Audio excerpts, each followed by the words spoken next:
রাজধানীর ডেমরায় গতকাল মাহবুবুর রহমান মোল্লা কলেজ, কবি নজরুল ও সোহরাওয়ার্দী কলেজের শিক্ষার্থীদের মধ্যে দফায় দফায় সংঘর্ষের ঘটনায় আজ যাত্রাবাড়ি এলাকায় থমথমে অবস্থা বিরাজ করছে। মোতায়েন রয়েছে আইনশৃঙ্খলা বাহিনীর সদস্যরা। আহত শিক্ষার্থীরা বিভিন্ন হাসপাতালে চিকিৎসা নিচ্ছেন। হামলায় দুই কলেজের ক্ষয়ক্ষতির পরিমাণ নিরূপণ করা এখনও সম্ভব হয়নি। এর আগে সোমবার বেলা 12টা থেকে দুপুর 2টা পর্যন্ত এই সংঘর্ষ চলে। এতে অন্তত 50 জন শিক্ষার্থী আহত হন। প্রায় 5 ঘন্টা বন্ধ থাকার পর যান চলাচল স্বাভাবিক হয়।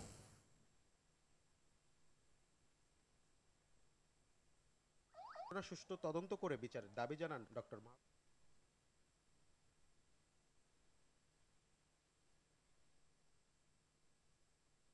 রাজধানীর ডেমরায় গতকাল মাহবুবুর রহমান মোল্লা কলেজ, কবি নজরুল ও সোহরাওয়ার্দী কলেজের শিক্ষার্থীদের মধ্যে দফায় দফায় সংঘর্ষের ঘটনায় আজ যাত্রাবাড়ি এলাকায় থমথমে অবস্থা বিরাজ করছে। দর্শক, এই মুহূর্তে মাহবুবুর রহমান মোল্লা কলেজের সামনে আছেন সহকর্মী বিপুল দেবরায়, সরাসরি যুক্ত হচ্ছেন তিনি।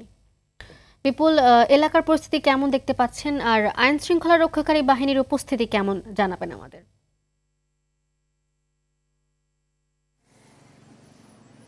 মালিয়া আসলে যেমনটা বলছিলেন, গতকালকে যে দফায় দফায় যে সংঘর্ষ, সেই সংঘর্ষের ফলে এই মোল্লা কলেজের ব্যাপক ক্ষয়ক্ষতি হয় এবং আজকে সকাল থেকে এই মোল্লা কলেজের দেখার জন্য উৎসুক জনতার ভিড় জমিয়েছে, বিশেষ করে স্থানীয় যারা রয়েছেন। সেই সাথে আমরা দেখতে পাচ্ছি যারা এই মোল্লা কলেজের অর্থাৎ ডক্টর মাহবুবুর রহমান মোল্লা কলেজের যে যারা শিক্ষার্থী রয়েছেন তারাও কিন্তু এসেছেন, অর্থাৎ বিশেষ করে যারা মেয়ে শিক্ষার্থী যারা রয়েছেন তারাও কিন্তু আসছেন এবং আজকে কলেজটাকে দেখার জন্য তাদের যে প্রাণের কলেজ ছিল, সে বানের যে প্রাঙ্গণটা ছিল, যেটার ক্ষয়ক্ষতি হয়েছে, যে বিভৎসটা ধারণ করেছে, সেটা যে দেখার জন্য আসে। এবং আমরা সকাল থেকে যতটুকু খবর নিয়েছি এবং এখানে যারা প্রত্যক্ষদর্শীরা জানাচ্ছেন যে আসলে সকাল থেকে প্রথম থেকে উৎসুক জনতাদের ভিড় জমিয়েছে, সেই জন্য আইনশৃঙ্খলা বাহিনীর বিশেষ করে পুলিশ বাহিনীর সদস্য এখানে বাড়ানো হয়েছে, অর্থাৎ 2 প্লাটুনের মতো পুলিশ বাহিনীর সদস্য এখানে রয়েছে। এবং যাত্রাবাড়ির সংশ্লিষ্ট যারা রয়েছেন প্রশাসনের, তারাও বলছেন যে আসলে এই পর্যন্ত যারা পরিদর্শনে আসছেন তবে কাউকে এখানে ঢুকতে দেওয়া হচ্ছে না এবং কি পরিমাণ ক্ষয়ক্ষতি হয়েছে সেটা নিরূপণের জন্য ঊর্ধ্বতন কর্তৃপক্ষের থেকে তদন্ত করে সেটা দেখা হবে। সেই জন্য এখনও পর্যন্ত গণমাধ্যম কর্মী হতে শুরু করে কাউকে এখনও ভিতরে প্রবেশ করতে দিচ্ছে না এবং যারা শিক্ষার্থীরা আসছেন তাদেরকেও দিচ্ছে না, এই কলেজে যারা শিক্ষার্থী আছেন। আপনাকে জানিয়ে রাখতে চাই, সেটা হচ্ছে গতকালকে শহীদ সোহরাওয়ার্দী কলেজ এবং কবি নজরুল কলেজের যে শিক্ষার্থীরা এই ডক্টর মাহবুবুর রহমান মোল্লা কলেজের গতকাল দুপুর পর থেকে এই হামলাটি চালিয়েছিল এবং সে চালানোর পরে যে পরিমাণ ক্ষয়ক্ষতি হয়েছে সেটা এখনও পর্যন্ত নিরূপণ করতে পারেনি। অর্থাৎ কলেজ কর্তৃপক্ষ এবং যারা প্রশাসনের ঊর্ধ্বতন কর্মকর্তারা রয়েছেন তারা এসে বিষয়টি হয়তো নিরীক্ষণ করার পরে হয়তো তা গণমাধ্যমকে জানাবে। এবং যতটুকু আমরা জানতে পেরেছি যে আসলে এটার ক্ষয়ক্ষতির পরিমাণ ব্যাপক হয়েছে।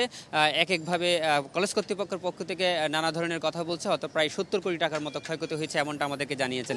সেই সাথে আপনাকে আরেকটি বিষয় জানিয়ে দিতে চাই যে আসলে আজকে কলেজ প্রাঙ্গণ বন্ধ রয়েছে এবং অনির্দিষ্টকালের জন্য আপাতত ছুটি রয়েছে। শিক্ষার্থীদের কখন ক্লাসে ফিরে যাবেন সেটি এখনও বলা যাচ্ছে না, অর্থাৎ সম্পূর্ণ বিষয়টি যে ঘটনাটি ঘটেছে সেটা কাটিয়ে ওঠার পরে হয়তো একটা সিদ্ধান্তে আসা হবে, এমনটাই আমাদেরকে জানিয়েছেন। সেই সাথে আজকের পর থেকে এখানকার যারা মোল্লা কলেজের যারা শিক্ষার্থী রয়েছে তারা আমাদেরকে জানিয়েছেন যে আসলে তাদের যে ঘটনাটি ঘটেছে সেটা খুবই অনাকাঙ্ক্ষিত ঘটনা এবং এই ঘটনার তারা দাবি জানাচ্ছেন বিচার হওয়ার জন্য। এবং এখনও পর্যন্ত প্রশাসনের পক্ষ থেকে কোনো মামলা হয়নি তেমনটা আমাদেরকে জানিয়েছেন।